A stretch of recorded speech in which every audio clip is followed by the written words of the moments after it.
tragedy strikes Salem are numbered as the EJ shooter sets their sights on silence. In the coming weeks, tragedy will strike with cruel finality. Leo Stark will die. The flamboyant, sharp-tongued gossip columnist who's both loved and loathed will be silenced, not by scandal, but by a bullet meant to ensure that a darker truth stays buried forever. The people of Salem are still grappling with the aftermath of the shocking attempt on E.J. DiMera's life. The mystery of who pulled the trigger is far from solved, but in the background, another plot is unfolding. One even more sinister. Whoever tried to kill E.J. is about to strike again.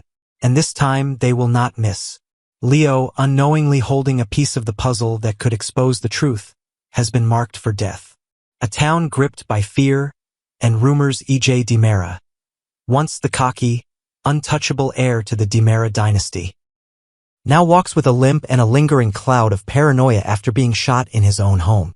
The gunshot rang out in the dark corridors of the DiMera mansion weeks ago, and ever since, Salem has been a town of whispers, suspicion, and barely veiled threats.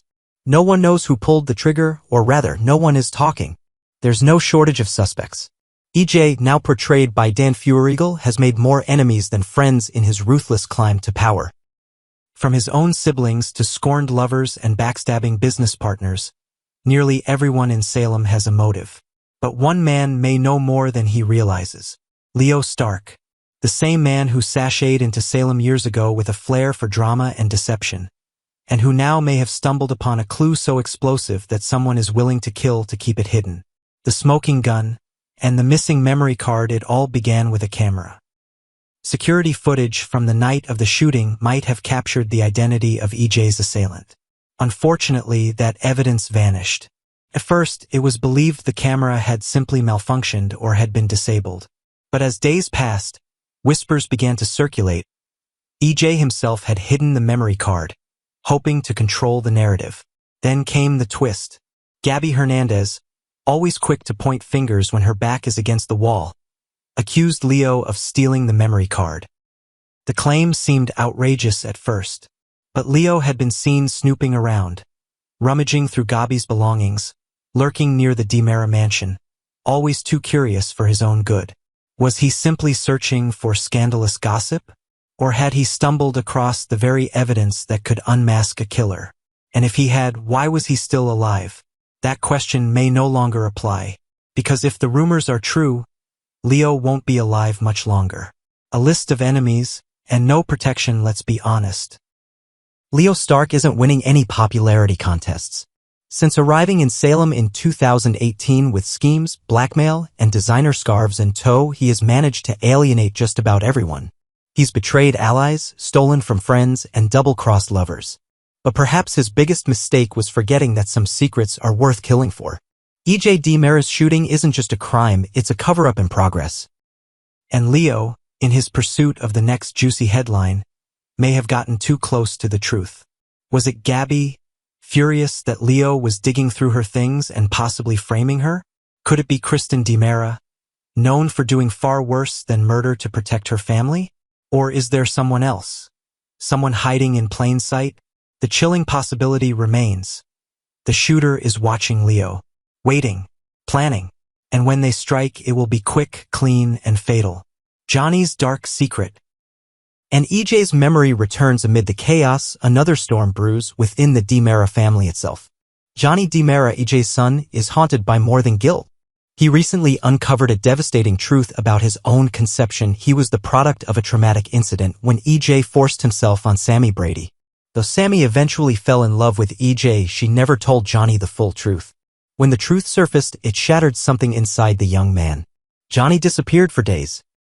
When he returned, EJ was in a coma, shot in his own home. Coincidence? Maybe not. EJ, upon awakening, remembered seeing Johnny holding a gun. At first, he dismissed it as a dream. But then the missing memory card was found by Leo. And that footage confirmed what EJ feared. Johnny had indeed pointed a gun at him. But had he pulled the trigger? Or was Johnny a pawn in someone else's deadly game? Perhaps the shooter used Johnny to deflect suspicion. Perhaps the person who fired the gun is still out there, watching, waiting, tying up loose ends. And Leo Stark is the loosest end of all. The countdown begins in the coming days. Salem will be rocked by yet another act of violence. One that will steal the breath from its citizens and send shockwaves through every family. Leo Stark's death is not a matter of if, but when. The signs are there. Leo has been more paranoid than usual. He started locking his door. He jumps at every sound. He's even confided in Gwen Rizek, saying he feels like someone's following him. First, she laughed it off. She's not laughing anymore. When Leo doesn't show up to brunch, when his phone rings unanswered, when his column is late for the first time in years, that's when reality will hit. The body will be found. The truth will be buried again. And whoever pulled the trigger on EJ will have finished what they started. Final thoughts. Is Salem ready? Leo Stark was many things. An irritant, a liar, a manipulator. But he didn't deserve to die for chasing the truth. Yet in Salem, truth is the most dangerous currency. As the clock ticks toward Leo's final moments, one thing becomes clear. The town is on the edge of another explosion. And when the truth finally emerges, when the real shooter is unmasked, it may destroy more lives than just Leo's. Days of Our Lives recap. Tuesday, May 6, 2025. A tense standoff at the Salem PD as Sean questions Jada's innocence in the EJ shooting scandal in Salem, where secrets fester just beneath the surface and every smile may hide a betrayal. The pressure surrounding the shooting of EJ DiMera continues to mount. The events of Tuesday, May 6, unfolded with simmering tension as cracks began to form in relationships built on trust, loyalty, and duty. For those who have followed these beloved characters over the years, today's scenes felt like a collision course of suspicion and past regrets, a subtle yet deeply emotional reminder that in Salem, no one is ever truly safe from scrutiny. The day began at the Salem Police Department, a place that has seen more drama than any courthouse in the country. Detective Sean Brady walked through its doors with a troubled look on his face, one that betrayed more than just professional concern. He had come to speak with someone he trusted, someone he once admired, but today trust was clouded with doubt. That someone was Jada Hunter. Jada, sharp, capable, and generally unflappable, stood poised at her desk when Sean approached. But his presence wasn't casual. It wasn't about a friendly check-in or a routine update. It was personal. Sean had questions, and they weren't easy ones to ask. A lot of people are looking for answers, Sean began, his voice hesitant, eyes not quite meeting hers. I want to help you find whoever did this to EJ, but I also need to ask, where were you that night? The air in the room shifted. Jada's expression stiffened just for a moment, a flicker of discomfort. She leaned back, folded her arms, then looked Sean straight in the eyes. You think I shot him? The question wasn't defensive. It was direct. Honest in the way only someone carrying both pride and pain could manage. Sean didn't answer immediately. Instead, he danced around the facts, bringing up the night of the shooting, the swirling rumors, and the complicated tangle involving Rafe, Arnold, and EJ. Then came the detail he couldn't ignore: Jada's gun had gone missing that very night. To Jada's credit, she didn't deflect. She didn't explode in anger. Instead, she nodded slowly and perhaps surprisingly. Admitted she'd locked her weapon away on purpose. I wasn't in a good place, she told Sean quietly. I didn't trust myself. Not with everything that was going on. That's why I locked it up. I knew I had to step back. There was a rare vulnerability in her voice. It wasn't an admission of guilt, quite the opposite. It was a moment of honesty, rare in a town like Salem. Still, the tension lingered. Jada, usually confident and in control, looked distinctly uncomfortable. Her stance was strong, hands firmly on her hips, but her voice carried the weight of being under suspicion by someone she thought was an ally. Outside of their conversation, another layer of drama played out. Sean, likely trying to do some damage control or perhaps just hoping to cross another to-do off his list, called Rafe Hernandez, the ex-police commissioner, and now a man half in and half out of the bureau's grip. When are you turning in that gun?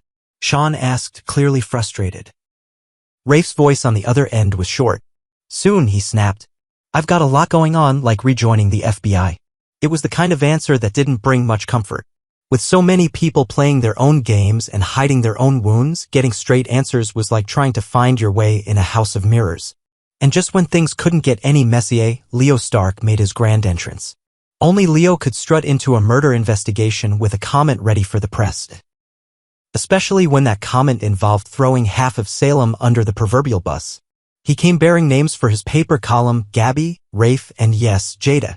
His accusation wasn't subtle. It was theatrical in true Leo fashion. Sean was about ready to throw him out of the building, and who could blame him? But Jada, maintaining her composure, calmly told Leo that the Salem PD had no comment.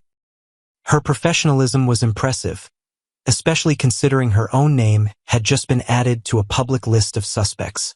Leo, seemingly unfazed, left just as dramatically as he came. By the end of the day, one thing was crystal clear. The investigation into who shot EJ is far from over, and Salem's web of secrets is growing tighter. Everyone has something to hide. And while Jada may have shared the truth about her mental state and the locked drawer, the suspicion hasn't been lifted. For viewers who have watched Jada evolve over the months from a strong, passionate officer to someone grappling with deep personal conflicts, today's episode revealed the strain that even the most capable people face when their integrity is questioned. And for Sean, the visit to Jada was more than just police business. It was a confrontation with the idea that even those we trust most might not always be innocent. Salem has always been a city of mysteries. But now, more than ever, it feels like the truth is just out of reach. And in the shadows, the person who shot EJ and who might strike again is still out there watching, waiting. Stay tuned.